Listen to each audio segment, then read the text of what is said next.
Good morning. Good morning. I was just getting tricked, and I saw it happening. I pressed the button to schedule my live stream, and then I pressed the button, and I was on the live stream I was supposed to be on, and then it went to a different screen when I knew then that if I were to press that button, we would be starting a new stream, and I would lose all my viewers. Now, you may say, you don't have any viewers. Yeah, well, it could happen. It could happen. Maybe not today. Maybe not tomorrow, but it's going to happen. How are you this morning? It is 9 o'clock in the morning on Saturday morning. My name is John Schink. I'm a real estate broker in St. Louis, Missouri. I have a brokerage, Deerwood Realty, and I'm also on YouTube, and I commentate on different real estate topics, pop culture news from time to time, just things that I find interesting. I do that every day, 9 o'clock. 9 o'clock in the morning, you come to my channel, I'm here live. You should hang out. You should subscribe. It'll be fun. We'll go on this adventure together. You know, I put on my Twitter handle, Deerwood Realty, often confused by St. Louis weather. And I put too early for air conditioning, and because it was getting warm. And today it's like rainy and cold and it's miserable. I don't want to be outside. My bones are tired. Had a long week. I've been trying to put things together, trying to grow the channel any way I can, making all the social media posts and clips and producing content. I thought I mean, the podcast yesterday is, this housing market broken for buyers in the United States. I mean, that is a big topic. And with all that work, still very little. 5 subscribers on the live stream. 60 subscribers on the main channel. And although I did get a subscriber this week, which thank you very much, it would be nice if I did a little better. I'm not going to lie. I wouldn't care about the subscriber count so much, except I want to be monetized. And to be monetized, I need 1,000 subscribers and 4,000 watch hours. So I actually had 2 hours taken away from me on my main channel yesterday, which I think is just mean. So anyway, I'm not real positive about YouTube right now.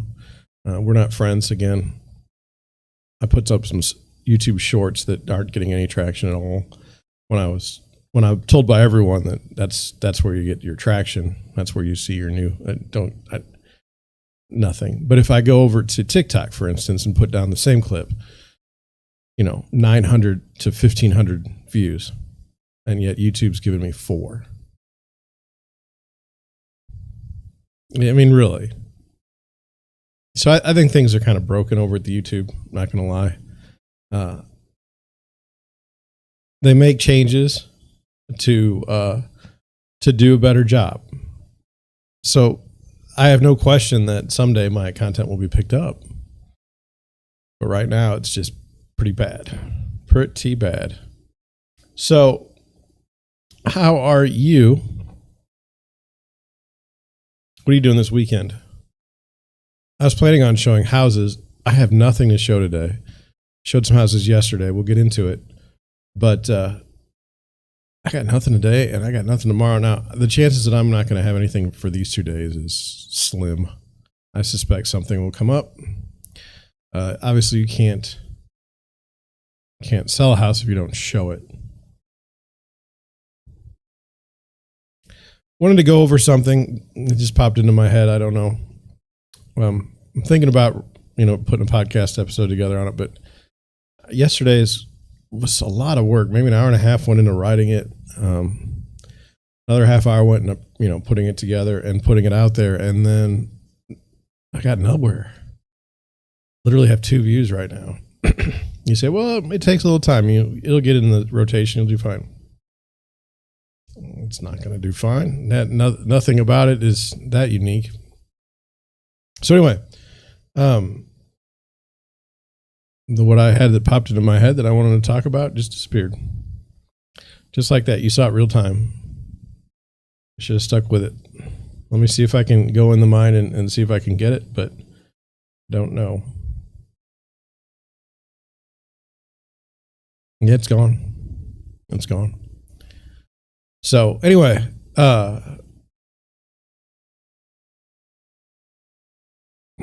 where do we go? Where do we go? Let's just say, well, I guess we'll start with our showings from yesterday. The first house was in Baldwin, Missouri, and it was a condo.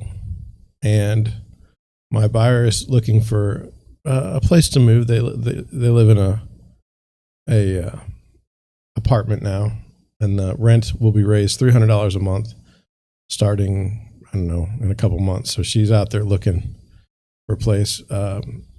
Kind of went on the market yesterday. When we were there was a person that had been there before us, like leaving as we arrived. There were 3 couples going through while we were there. And then we read that the housing market is down. It's like, still a lot of showings. The house to me was trash. I don't want her to live there. Or the condo. She can do better. She's a great gal. She doesn't need to live there. So I told her. Now, should I have? That's what I wanted to go over. So while we were there was this old man that was a real estate agent. He had that, that thing you put in your ear for your phone, like a Bluetooth thing. I hate those things. I hated them in 1990 when they were cool. And I super hate them now. Although, let's be honest, maybe not 1990. Maybe the 2000s. I don't know. I just don't like them. Anyway, so he's rocking that in a fanny pack, and he's out there showing this woman, his client, like, oh, look, there's a closet here. Oh, look at this wonderful space for entertaining. Oh, look at this. Everything was good at this house. Nothing was ever bad. Everything was being sold. Like, oh, you can, and it was always sold as a vision. Oh, you could spend time with your kids in this room. Oh, you could, it was gross. It's making me kind of throw up in the back of my throat. Is that what you want? That's where I'm at is that what you want? Do you want a guy that just walks through the house and tries to sell you the house? Or do you want someone like me that's like, well, this is okay. How old is the water heater? How old is the furnace? What do you think about this? What do you think about that? I let you kind of make the decisions. I think that's the way I would want it, and so that's the way I do it. I wouldn't, if I had somebody try to sell me a house that was working for me. I mean, what the hell? That's why I get confused as a real estate agent. I think old man with the thing in his ear probably does more business than I do. Is it because people want to be told a bunch of stuff that's not true?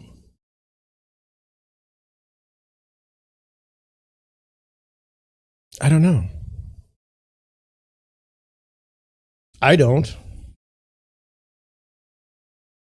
And my other buyers, when we were at that other house, they're like, man, then I had another guy. This guy's annoying. Yeah, I mean, that's right. Do you want to be that way? I'm sorry. Boy, I turned my head like that just to stretch, and like everything just went. So anyway, I don't know. I thought that house was okay. I don't think it was great. Or the condo, I'm sorry. It had the design qualities of like, it was terrible. Because you walked in and it wasn't a courtyard, it was just concrete. To the left was the 2-car garage where you could not enter from the garage into your property. directly, so it was detached. In between the garage and the house was like a 4-foot section of concrete. And you go in the house, and the first floor, you're on the main floor, that's fine. But what are you gaining when all of your laundry and everything is on the bottom floor if you're getting older and want a place that's all on the same floor? You're not gaining anything. That's the answer. This woman has a dog. There's no fenced-in yard. It was just crap. I don't want you to think that. I don't want you to think that. And it was really expensive. And you say, well, the part of town is a convenient location. It's Baldwin. There's no premium for living in Baldwin. The joy of going and being stuck on Manchester all day. So no. So then I had 2 other showings scheduled, and it was raining yesterday. It was, and it's today. When it's cold and rainy after there's been some spring days, you have a couple of problems. I think in just showing things. One, the weather's really nice, and it's the first time it's been nice. People tend to just not care about looking at houses. And then the second time is if it's been nice and then it gets cloudy, cold, rainy, and nasty, people are less likely to want to see houses as well. And I believe that's what happened to me this weekend. Because my 6 o'clock buyers, they canceled on me, and the house that they wanted to go see was pretty nice. They canceled because they're tired. They're like, we've been looking at houses every week for a month, and we just want to stay home. Just want to relax. All right. Okay. So then we had another showing. A nice woman who's been looking for a house for a long time has decided to not live where she thought she wanted to live. She wants to move to a different place, and so we're showing houses in this new area. A wonderful house came up. When I say a wonderful house, here are some components of a wonderful house to me. One, it has a garage. I like garages. I currently have a 1-car garage. We have 2 cars. We have 3 cars. We have 4 cars. Okay. Now, so 2-car garage isn't going to solve our problem, but I live next door to someone that has a tree that's dying. And so it was bitten by this particular wasp, and the wasp causes this tree to put off these like woody balls that are about that big around, and they fall from the tree and dent our cars. That's our neighbors do that for us. Now, do they care? No, it's not their cars. So anyway, having a new car in my front yard, in my driveway is not going to work, because I've already had my windshield broken by one of these limbs, and it's going to continue. And it's just going to irritate me forever until the tree finally falls over into my house, and then I get to use my homeowner's insurance to fix it. Isn't that great? Anyway, I don't know. 2-car garage, yes. Kitchen, it can be a galley kitchen, but can it be expanded if need be? Or are we stuck with a small kitchen? A kitchen would have a pantry, in my thinking. A nice house would have that. A nice house would have at least two bedrooms that are of decent size. So if it's a 3-bedroom home, the master bedroom and the second bedroom could be big, rather than one master bedroom being big and then 2 small bedrooms that don't do me any good. It's like, why am I punishing other people for living in the house? Doesn't make any sense. My ideal house would have a bathroom or an ensuite. As much as I don't believe I'm going to say this out loud, I think my ideal house would have a foyer or an entrance way, a vestibule, some sort of thing that would be at the front before you entered into the rest of the house. I really, really don't know why I feel that way, but I do. You say, well, it's just wasted space. I don't think so. It provides like a break between your house and the outside, a better transition, in my opinion. My ideal house would have a basement that did not leak. And my ideal house in 2022 would have 10-foot ceilings in the basement, not 9. I think I've got 8 foot in my house or something. But anyway, it's not good because like I have an elliptical, can't use it, hit my head. Not that I'm going to use the elliptical anyway, but I think 9/16 on March 19th, 2022, I can be honest with you and say it. That was a bad purchase. It was a bad purchase. So anyway, we go to this house and it's old. Built in 1959, the exact same year my house was built. It had a 2-car garage. It had a basement. It had plaster walls, which mine don't. Mine are drywall. But it was old, and it was okay because the price that they were asking wasn't like a premium. But we walked through it, and then it had all the things that I thought a house should have. It needed new windows. It needed the floor needed to be updated. The walls, there was wallpaper on the walls, and there was there was stuff that needed to be fixed. Okay, but it was for a house that was from 1959. It was in pretty good shape. The gutters were terrible. The trees and they were just awful. The trees were all going to fall over. There was no. I mean, maybe there was. No, there was no way to get from the garage. Well, no, that's not true. It was a nice house. It just, what I put down and what we decided between myself and the buyer was the house was a great price, but when people started bidding it up, it was going to be stupid. Because so much work needed to be done. So anyway, that was that house. And I put that in the showing, and I got a text within like 20 seconds that said, "Hey, we don't have any offers. You're welcome to write one. Please consider it." Now they just started the showings on Friday. Okay, so they started the showings on Friday. They're going to have an open house on Saturday or Sunday. They're going to have plenty of offers. And this conflicts with what I'm seeing in the digital media. They say that homes fell off a cliff for February. I was out there. The homes are still selling the first weekend. They're still selling for over ask, and there's still a ton of offers. So I don't know what they're talking about. Maybe in other parts of the country. St. Louis is a weird place economically, and I'll tell you why. When we were going through the disaster of like 2007 to 2009,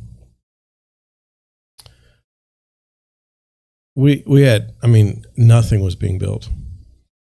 I decided to get another degree, another master's degree. So I went to the University of Denver, and I'd have to go out to Denver every once in a while. And when I go out to Denver, there were construction cranes downtown. There was a lot of activity. It was like there was nothing wrong.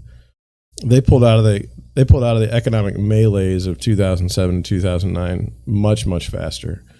And it was then that I kind of realized, sometimes things about St. Louis aren't so great, and certainly we don't seem to recover as quickly as other places. But that's also the case. We're kind of shielded, I feel like, in a way.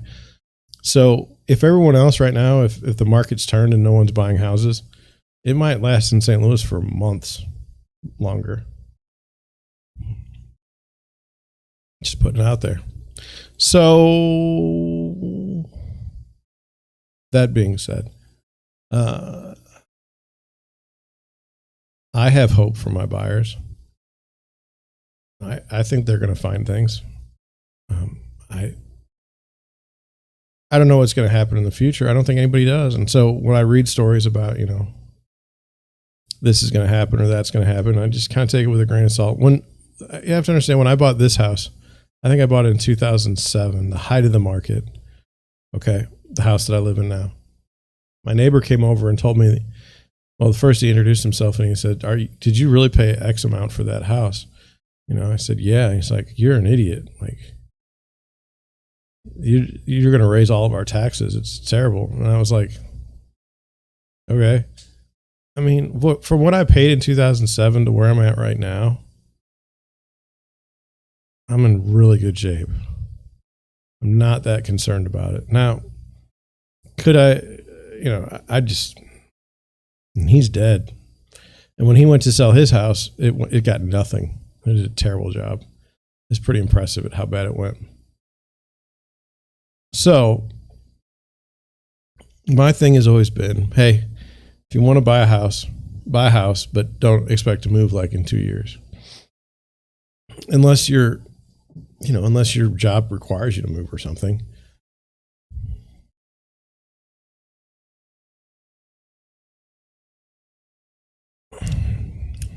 But I've seen people in this market buy a house in 2019, turn around 2 years later and have 30% more than what they paid for it, just sitting there. So what do I know, right?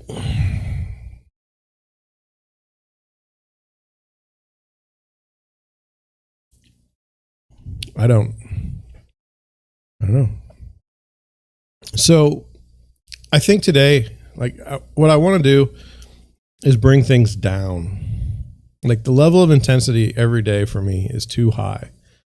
And today needs to be like chill. So that's what I'm trying. I'm probably, there's definitely not going to be a podcast today. I don't know that I'm going to put anything out on social media or anything. I just don't care. I'm beat. I've been going at it for weeks, and I don't know that I'm going to. I don't know how to put it. I don't know that I'm going to mentally recover today. I don't know if it's that day. I'm tired. I would have worked out in the yard this weekend, but it's just nasty. It's just nasty. So, why don't we go into some articles? The first one, this is from Google search trends. I don't know Vulture, do you? I'm not aware of the publication, but here we go. It says, this had 100,000 searches on Google, so I thought it was important. It says, mother of young thug's son shot and killed after a bowling ball dispute. So that's an interesting headline. It takes the headline of young thug to push this story. Young thug's stardom is what gets this story made. Now, I don't know who young thug is. I'm not going to make any guesses until it says it in the article, because I don't want to make broad assumptions. Lakeivia Jackson, who shared a teenage son with rapper Young Thug, so he's a rapper, was shot and killed in Atlanta on the evening of March 17. So just 2 nights ago. She was 31. She was 31 and had a teen son. According to the preliminary police report, the fatal shooting occurred at the Metro Fun Center and was prompted by a dispute over a bowling ball. That's sad. CBS 46 reports that Jackson was attending her best friend's birthday party when she got into an argument. Her best friend's birthday party. Jackson's mother said the suspect waited outside for 20 minutes and then shot her daughter in the parking lot. Police found Jackson dead on the scene when they responded to report around 10:50. This is truly an atrocity. The APD homicide commander, Lieutenant Ralph Woolfolk, told CBS 46, a young lady has lost her life over a bowling ball. We talk about conflict resolution time and time again, and this is an escalated dispute, so we will work this case through the night and we will find the person responsible. We know who you are, so go ahead and turn yourself in. Based on surveillance video of the incident, ballistic evidence, and witness testimony, police say they believe they are close to making an arrest. Jackson met Jeffrey Lamar Williams before he gained fame as Young Thug. The pair lived in the same apartment complex in Atlanta while she was in high school. Their son is 14 years old. On the night of the shooting, Young Thug was in Austin performing at Billboard's South by Southwest concert series. Well, that's sad. I mean, the guy or girl that shot her was still angry after 20 minutes. I don't know. I've been angry about some stupid things in my life. And, I just feel like I've learned or something. I've gotten better. I don't know.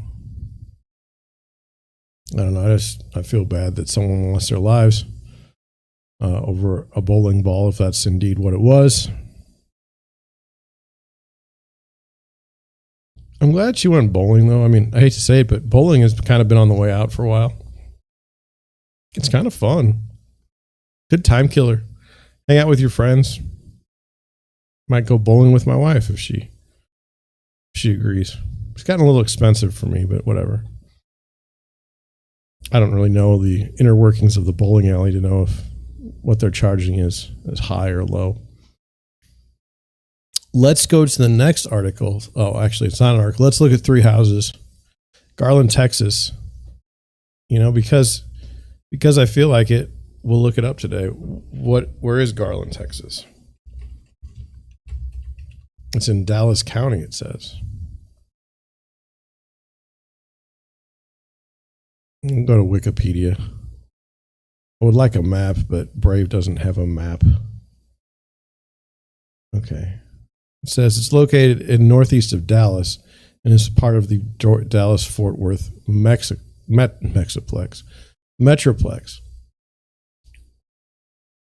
Okay. 12th most populous city in Texas. Okay. So we're in a suburb of Dallas.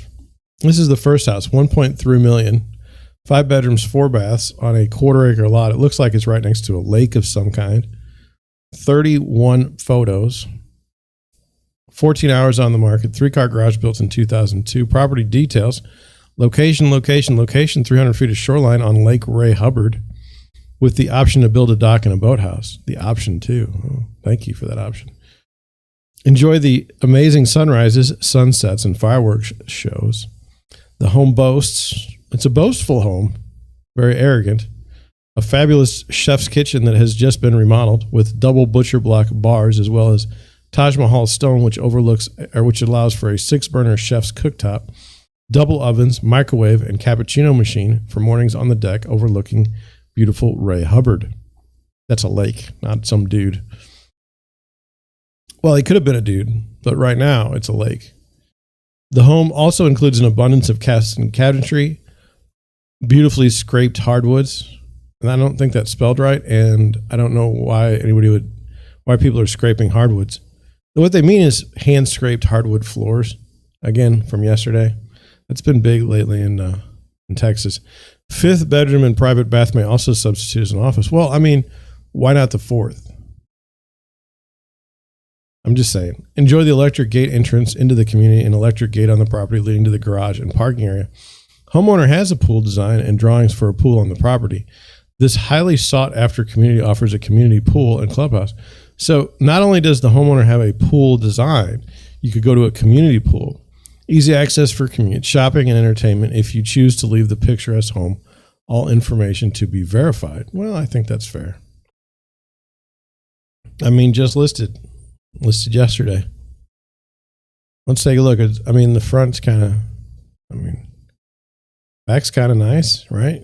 Overlooking the lake. This doesn't help me very much. Yeah. I don't know what that means there. Just 2 chairs. It's like, lots of stuff on the walls.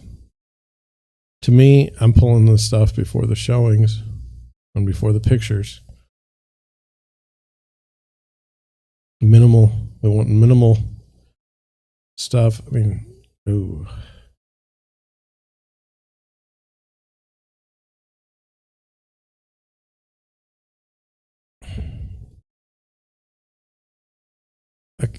I just don't know.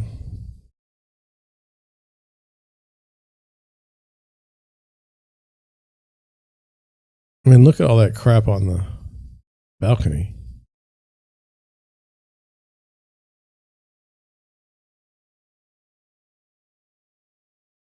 Okay. Well, that's the first house. 879,000. Let's see what lake this is on. This is 4 bedrooms, 3.5 baths, 4,500 square feet on a little bit bigger lot. It's been on the market for a day. Got 2-car garage, property details, beautiful 2-story front. It's 2-story home on a waterfront cul-de-sac. Has stunning lake views from every bedroom and throughout the house. Plenty of windows provide an abundance of natural light and views. Home has 4 bedrooms, 4 bathrooms, with an additional office downstairs and upstairs game room or second living area with wet bar and mini fridge. The covered, screened-in patio downstairs and second-story newer balcony patio are great for peaceful morning lake views or entertaining. Deck access from all bedrooms upstairs. A large yard for pool or playing with kids and pets. Extra flex room off of the back of the garage. Not included in the square footage. It's air conditioned. Would be great as a workout room, craft room, or storage. HOA includes full use of tennis courts and pool and workout facility. 50-year hail and wind resistant Decra steel composite roof. This home is full of charm and beautiful scenery, but does it boast anything? Is it a boastful home? Sure enough, the 17th it was listed. We don't know what lake it's on. There's the first picture. I mean, it's okay. What do you think?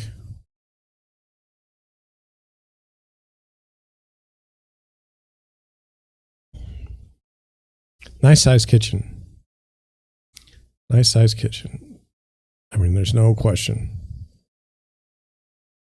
The 3-season room, is this the flex room?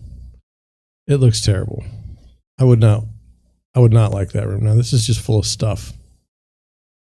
And I want to be close to the lake because that's what it says, but I don't see the lake. I'm 21 pictures in and I don't see the lake. I know it's there, but where? Where's the lake? I like the pool table. Uh-oh. Did we freeze up? No, we're good. There it is. I don't know. I mean, for me, with a bald head sitting out there in the sun like that it would be dangerous. And there's a fence there. That's a little bit odd. When was this house built? 1979. Okay. I get it. Okay. And then, the next house we're going to look at is like just a regular house. I'm not really interested in that. We'll try. Oh, there's 2. Oh, I was like, there's 2 pictures. It's not going to go well. 5 bedrooms, 4 baths, 4,000 square feet on a 1/4 acre lot, 46 days on the market, 3 bedrooms. 3-car garage, built in 1998. The property details: this Garland 2-story home offers patio, granite countertops, and 3-car garage. The home has been virtually staged to illustrate its potential. Well, that's nice. It has been listed since January. It was listed at $731,000. They changed the price in March to $730,000, which is what I used to do when I used to play in the MLS when I couldn't sell something. I'd just drop it a little bit so that it would show back up on everybody's searches. And by that time, the people that had not wanted to see it at that price would have come back because they'd already bought houses, and then there's new buyers. By come back, that's what I meant. So here we go. 1 of 31 pictures. The curb appeal on this house is not great because there's, even there, the picture. Oh, it's open door. That explains a lot. So this is all fake. I love it. All fake. I don't know if this is all fake. I think this is the kitchen. That's what the room would look like if it didn't have all the stuff in it that was virtually staged. That's real. Is this it's a villa for $730,000? I'm just saying because of the fence, but I don't know. It's got to be a single family house. They wouldn't do that to us.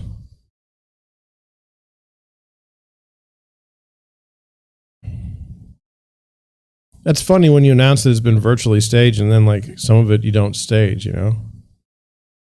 Oh, that's sad. That's a sink and it looks like that. I don't know.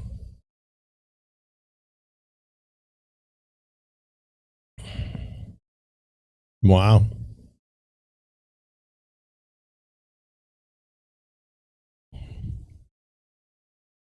I don't know. I don't know if that's real or not.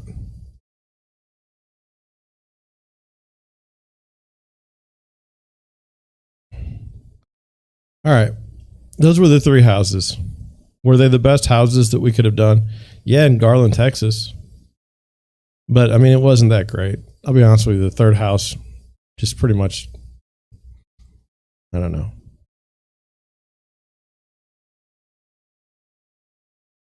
I think we could have done better. Well, let's get into some articles. I'm kind of scared. I don't want to be getting into articles because I might actually cut the stream short today. That's how non-energetic I am. I've got nobody in the chat. I've got articles. I've got houses today that were terrible. I've got a young woman that was killed with a bowling ball argument, not with the bowling ball itself, but over the bowling ball. I mean, it's not positive. So anyway, let's get into this article. We're going to read 2. And honestly, if I don't make it to an hour, I don't. I'm going to stretch. Oh, God.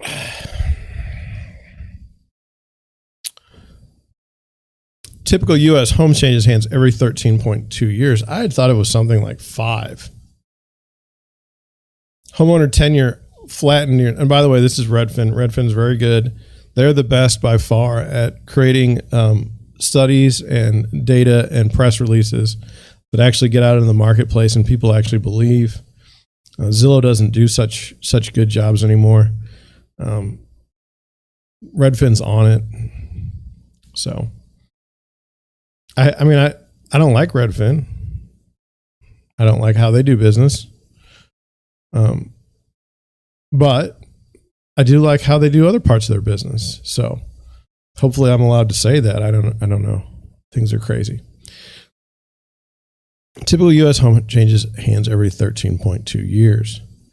Typical homeowner had the typical American homeowner in 2021 had spent 13.2 years in their home. That's down slightly from the peak of 13.5 years in 2020, but up significantly from the 10.1 years in 2012.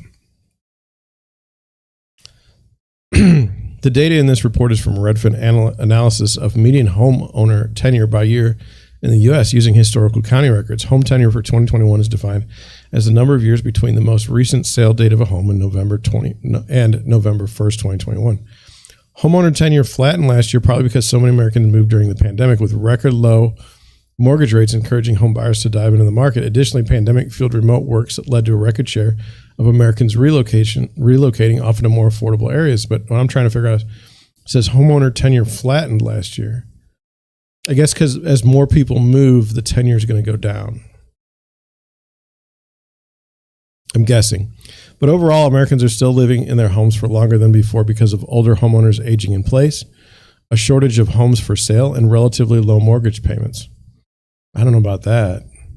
Many Americans have refinanced their homes over the last decade to get a favorable mortgage rate. Some homeowners who refinance would have locked in last year's historically low rates, disincentivizing them from moving, which could lead to tenure increasing in the next few years. Rising rates could be another factor, as some homeowners may choose to rent out their homes rather than sell. I'll go with this. I mean, I don't know that I believe it, but I'll go with it. I mean, and also say someone's lived somewhere for 10.1 years, okay, and then someone else lived somewhere for 10.2 years. I mean, do I really care about that big of a difference? No, I don't. The supply shortage is one reason why homeowners stay put, and the reverse is also true. Long homeowner tenure is one factor in the ongoing housing supply shortage and the ultra-competitive market, with the number of homes for sale down nearly 50% from before the pandemic. Homeowner tenure may have already peaked, or the decline in 2021 could be a blip before it climbs up. There are competing forces at work. Remote work is encouraging homeowners to sell their homes in expensive cities and move to more affordable areas, which could pull tenure down. But on the flip side, rising mortgage rates may discourage people from selling, and older Americans are staying put longer, which could push it back up. The migration trend is encouraging for supply because more people moving typically means more people selling their homes. Adding supply will help the housing market keep up with demand and start relieving buyers from heated competition and rapidly raising prices. Well, who's adding the supply, though? Americans are aging in place, contributing to long ownership tenure. Redfin show that older Americans are now making up a larger share of the population than they were a decade ago. Okay. So the baby boomers are still like, a big deal. It says 1/3 of U.S. household heads were at least 65 years old in 2019, up from 28% in 2012.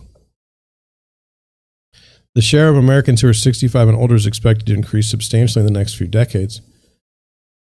The fact that Americans are aging, combining with older homeowners staying put, is a factor in rising homeowner tenure. Prior to the pandemic, older Americans were staying in their homes longer than previous generations, according to a 2019 report from Freddie Mac, accounting for an estimated 1.6 million homes held back from the real estate market at the time. When they say 1.6 million homes held back from the real estate market at that time, they're meaning that these people won't just often die. They just keep living. So shame on them. That's a pretty evil way to look at things. I'm just saying. Additionally, as the coronavirus pandemic surged in nursing homes and senior living communities, nursing home occupancy rates fell from 85% pre-pandemic to a low of 69% in February 2021. Fewer Americans opting to move into nursing homes and instead presumably staying in their homes may have contributed to homeowner tenure reaching a record high in 2020. The decline in occupancy rates could also be partly due to the coronavirus-related deaths. Nursing home occupancy rates were back up to roughly 74% in January 2022. So here's what I would say. You saw what happened in New York, okay? You saw what the governor did there, and you saw what he got away with. Would you put your family member in a nursing home unless they were really, really, really, really, really sick and near death? And if you had some sort of cognitive ability, would you put yourself in a nursing home based on how they treat those people? And you say, well, what do you mean how they treat those people? Did you see what the governor of New York did? I mean, seriously. No. I think most Americans would rather die in their homes than get killed by some government aid or government decree. Ugh. Just makes me sick. I hope people never forget what happened. And I mean, not only did that happen, but then they somehow used the courts you couldn't sue.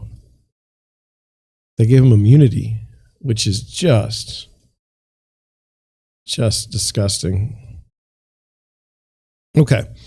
Homeowners stay put the longest in California. The typical Los Angeles homeowner had spent 18 years in their homes as of 2021. The largest tenure of the metros in the analysis. It's followed by Honolulu and Oxnard, California, both with median tenures of 17 years. The typical amount of times homeowners held on in their homes in each of those metros increased by roughly 4 years in the last decade. So are they saying that?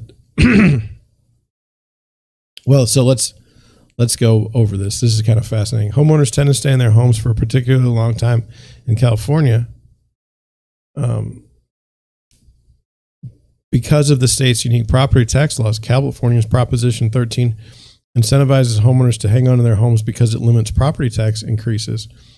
Even if you've owned your home for 10, 20, or 30 years, you're still paying close to your original property tax, said Karen Uloa, a Redfin agent in Southern California. If you were to sell and buy a different home, you'd be paying much higher taxes. For some people, that means they literally can't afford to move. Even if people move to a different area or a different house, they may hang on to their original home and rent it out because of the low tax base makes those homes great investment properties. One of the original reasons for Proposition 13 was to protect retirees from big tax increases. Now there are new laws on the books that allow people age 55 and over to transfer their originally property tax costs to a new primary residence in hopes of encouraging older Californians to sell their homes. But I meet seniors all the time who don't know how they can benefit from the updated rules, and I think more people here would sell their homes if they were aware of the newer laws. So basically what's happening there is you buy a house 30 years ago, you paid a certain amount of property tax. Now, 30 years later, you're paying the same amount of property tax. Everything goes up. I mean, inflation is real. And so now you're getting dinged by that. So people don't want to move, which is fine. Do people, I mean, I don't know. It's as a real estate agent, when you think about homes, it's like multifaceted. There's many, many different motivations to move and stay. And I don't know. Homeowner tenure rose by about 5 years in 3 Midwestern metros, St. Louis, Detroit, and Chicago, the biggest increase of all the metros in this analysis. The typical amount of time people own a home increased over the last decade in 59 of 74 U.S. metros. Included in this analysis, supply shortages are a problem for home buyers in most U.S. metros, and they're exacerbated by increasing the homeownership tenure. The number of homes for sale in both Los Angeles and Oxnard, for instance, fell by about 30% year over year in December. Homeowner tenure declined over the last decade in 15 metros, several of which are popular migration destinations. Median tenure declined by about 1 year in Atlanta, Las Vegas, Phoenix, and Tampa Bay, all places that attract a lot of new residents. So I'm just going to go look at St. Louis and it's going to be hard because it says median homeowner tenure in 2021, median homeowner in 2012. Let's just do that.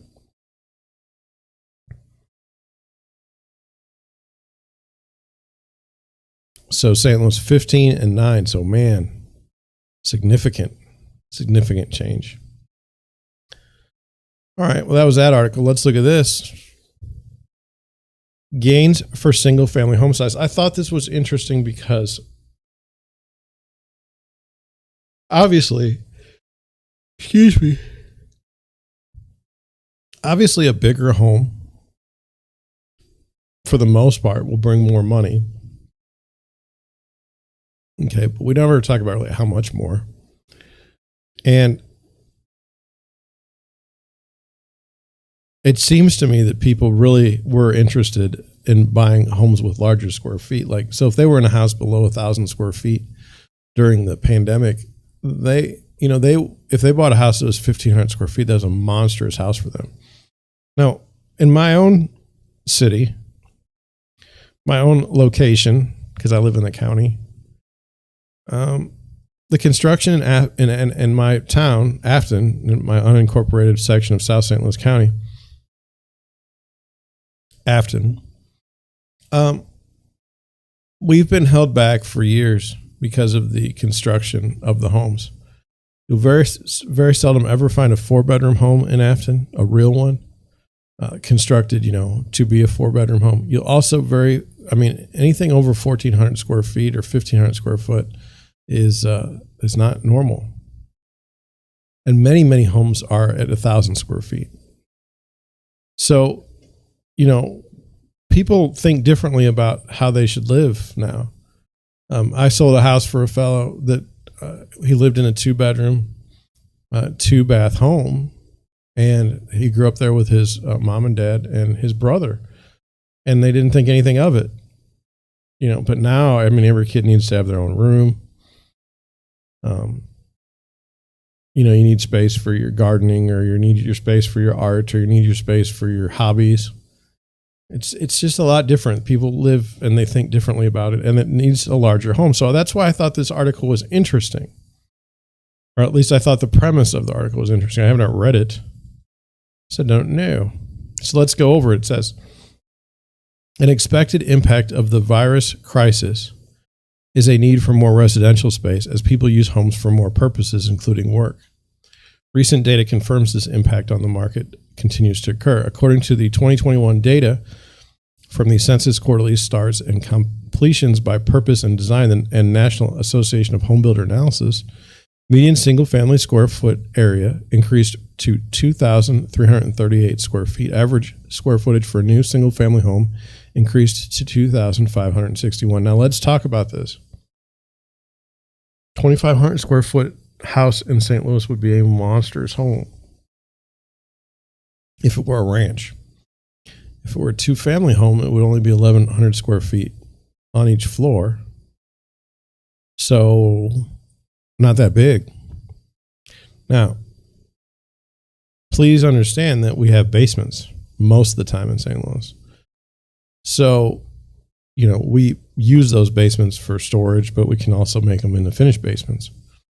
If you're in Texas, you're not getting a finished basement. That matters. That matters. How does it matter? Well, you need to have a bigger square foot to start with because you got nowhere to go underneath the ground. So this is just my thought. But what's interesting is like 2013, 2015, it was even larger. Oh, those are starts. Like this is,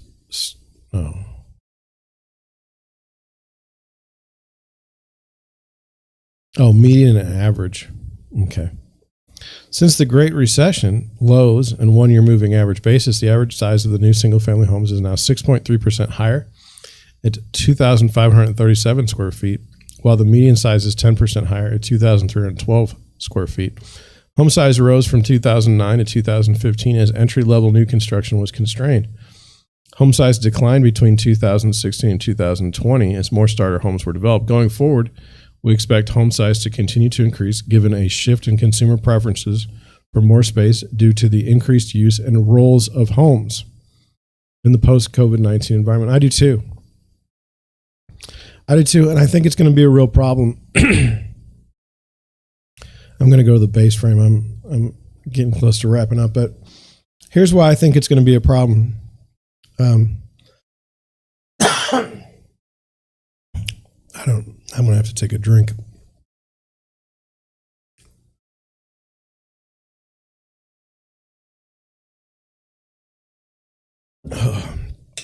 We have a place called Kirkwood. Kirkwood had all these, I thought they were nice homes. Not that big. For the last decade, people buy homes in Kirkwood. Builders buy homes in Kirkwood.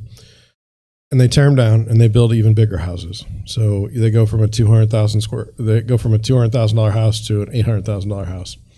Don't think anything of it. Does it impact the neighborhood? Does it affect the neighborhood? Absolutely. Absolutely does. Do the people care? No, because people want these big homes. That's what they want. In Kirkwood, it's the craftsman style home that seems to have the biggest draw.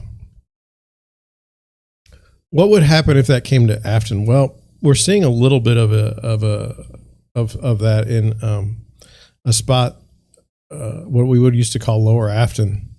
Homes there were maybe 700 square feet. Well, they're going to build 5 homes in the back. I think they start at like 430, 450. So you've got people living in like $100,000 homes, and then you've got $450,000 homes right next to each other. Is that going to work? I don't know. I've always thought, like, to me, the problem has been, can you get the money out of the house? Why are we living in like a 600 square foot house on a nice lot? Why are you living there? What's the point?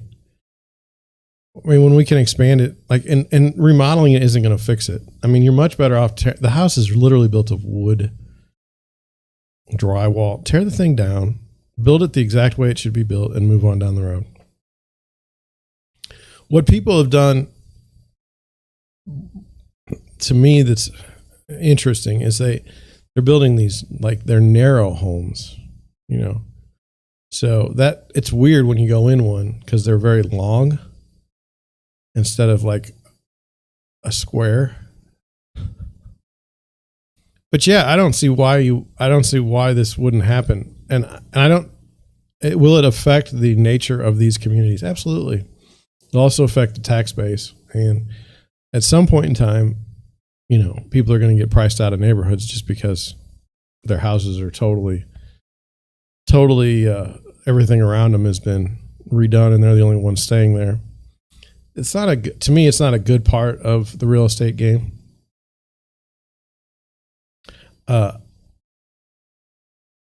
In the city, I don't think you're going to see the same level of teardowns, but I don't know because I've seen a few in St. Louis City. In South City, I saw a house that was torn down and rebuilt, but they wanted $500,000 for it, and the neighborhood was like a $200,000 neighborhood. So I was a little bit confused.